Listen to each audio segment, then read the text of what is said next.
పెసరట్టు అంటే నేను ఇప్పటికిప్పుడు పెసరట్టు వేయాలంటే నేను నానబెట్టుకోలేదని నా డైట్లో ఉండే వాళ్ళైతే బాగా నాకు కంప్లైంట్ చేస్తారు. ఎవరైనా నానబెట్టుకోకపోయినా పెసరట్టు, బొబ్బర్లు దోశ, మినపట్టు కూడా ఈ విధంగా కూడా చేసుకోవచ్చు. సో ఆ స్టైల్ పెసరట్టు ఎలా చేసుకోవాలో చూపిస్తాను. సో ఇది టీ గ్లాసు, ఈ టీ గ్లాస్లో ఒక టీ గ్లాసు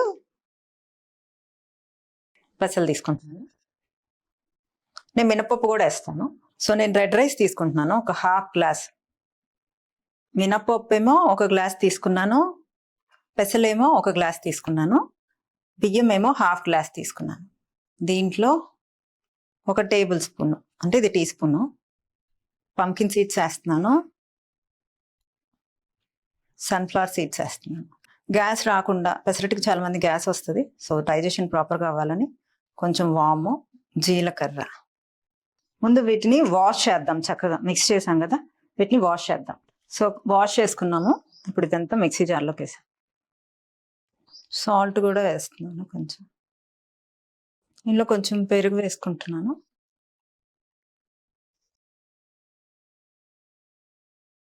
సో ఇది మెత్తగా పేస్ట్ అవ్వాలి. అయ్యాక అప్పుడు మళ్ళీ కొంచెం వాటర్ వేసి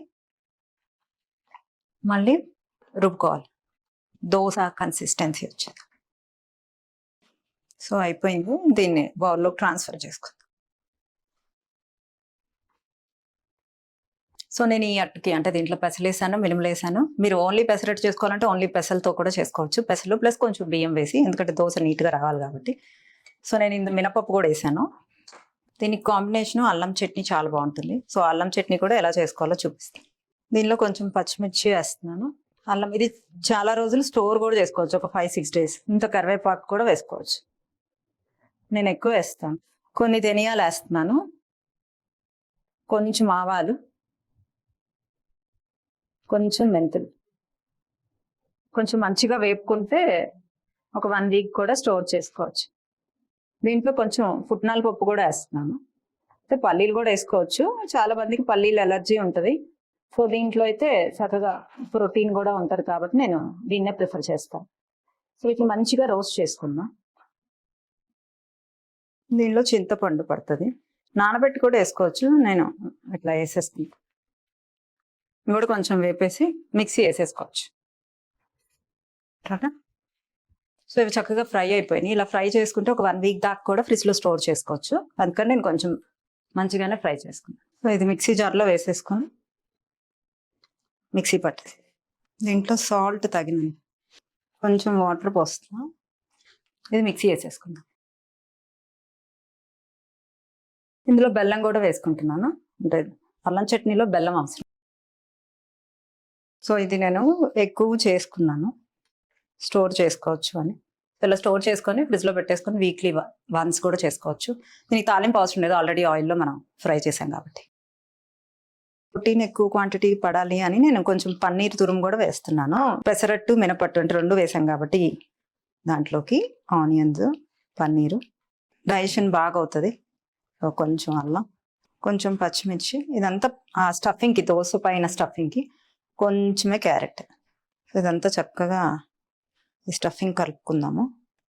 జీలకర్ర లేకపోతే అసలు టేస్ట్ ఉండదు కదా. నేను దీంట్లో కొంచెం ఒక 2 drops లెమన్,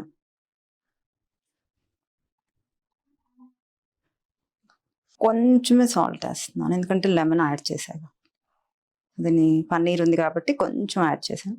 సో ఇది మనం అట్టు పైన స్టఫింగ్కి పెట్టుకుందాం. సో ఇప్పుడు మనం దోశ వేసేసుకుందాం. పెనం హీట్ ఎక్కింది. సో దోశ పిండి, సో వేయంగానే ఇమీడియట్గా కొంచెం చక్కగా, ఇందులో కూడా పన్నీర్ ఉంది అండ్ దాంట్లో సన్ఫ్లవర్ సీడ్స్, పంకిన్ సీడ్స్ అన్నీ ఉన్నాయి. సో సిమ్లో కాల్చుకోవాలి. కొంచెం ఆయిల్ వేద్దాం, మూత పెట్టి సిమ్లో కాల్చుకుందాం. సో ఈ స్టఫింగ్ మధ్యలో కొంచెం సిమ్లోనే ఉడుకుతుంది కాబట్టి దీన్ని లోపలికి ఇలా అద్దుకోండి. 1-2 దోశలు తిన్నా కూడా చాలా హెవీగా ఉంటుంది. సో ఇలా స్టఫింగ్ పన్నీర్తో, పెసల్లో ప్రోటీన్ ఉంది, మినపప్పులో ప్రోటీన్ ఉంది, అండ్ మనం వేసింది రెడ్ రైస్, సో లో GI, పంకిన్ సీడ్స్ వేసాము, సన్ఫ్లవర్ సీడ్స్ వేసాము, జింక్, మెగ్నీషియం అన్నీ ఉంటాయి. సో ఇది చక్కగా న్యూట్రియంట్స్ తోటి ఒక మీల్లోనే మనకి కరెక్ట్ ప్రోటీన్ అమౌంట్ చేరేలాగా బాడీకి మనం ఇలా కుక్ చేసుకోవాలి. సో చూసేద్దామా?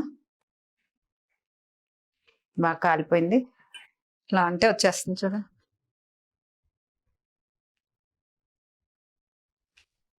చూడండి మంచిగా వచ్చింది.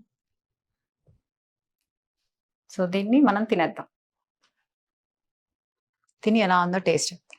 సో అల్లం చట్నీ కూడా చాలా బాగుంటుంది, ట్రై చేయండి. అందులో కరివేపాకు కూడా వేసాము. సో ఇందులో పన్నీర్ కూడా వేసాం. సో చాలా ఫిల్లింగ్గా ఉంటుంది. పిల్లలకి ఇలా చేసి పెడితే చాలా మంచిది.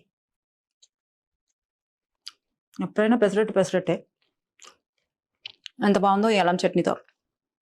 పెసరట్టు అల్లం చట్నీతోనే బాగుంటుంది. అంటే పెసలు మినుములు వేసానులేండి నేను, ఎందుకంటే నాకు రెండిట్లో ఉండే ప్రోటీన్ క్వాంటిటీ మనకు వస్తుందని. మినపట్టు కూడా ఇంతే వేసుకోవచ్చు, ఓన్లీ పెసలతో కూడా ఇలానే వేసుకోవచ్చు. మిగతా అన్ని సేమ్. నేను 2 రకాల దాల్స్ వేసాను. చాలా క్రిస్పీగా ఆనియన్, పన్నీరు. పెసరట్టు ఉప్మా కన్నా ఇలా బాగుంటుంది. అల్లం చట్నీ చాలా బాగుంది. సో ఇలా అల్లం చట్నీ ట్రై చేయండి. హోటల్లో కూడా ఇంత టేస్ట్ ఉండదు. చాలా బాగుంది. పన్నీర్ పడని వాళ్ళు టోఫు ట్రై చేయండి. థైరాయిడ్ ఉండేవాళ్ళు టోఫు తినకూడదు. దీనివల్ల గ్యాస్ కూడా రాదు. ట్రై చేయండి నిజంగా. ఎందుకంటే మనం జీరా వేసాము, వామ్ వేసాము. వామ్ స్మెల్ ఏం రాదు, మనం వేయటం వల్ల వస్తుంది అనుకోవటం మనం భ్రమ, బట్ రాదు. అల్లం చట్నీ అయితే చాలా సూపర్గా ఉంది. నేనైతే బాగా ఎక్కువ పెట్టుకొని మరీ తింటున్నా. సో మీరు మీ ఇంట్లో ట్రై చేయండి. Save it, have it and share it. Thank you.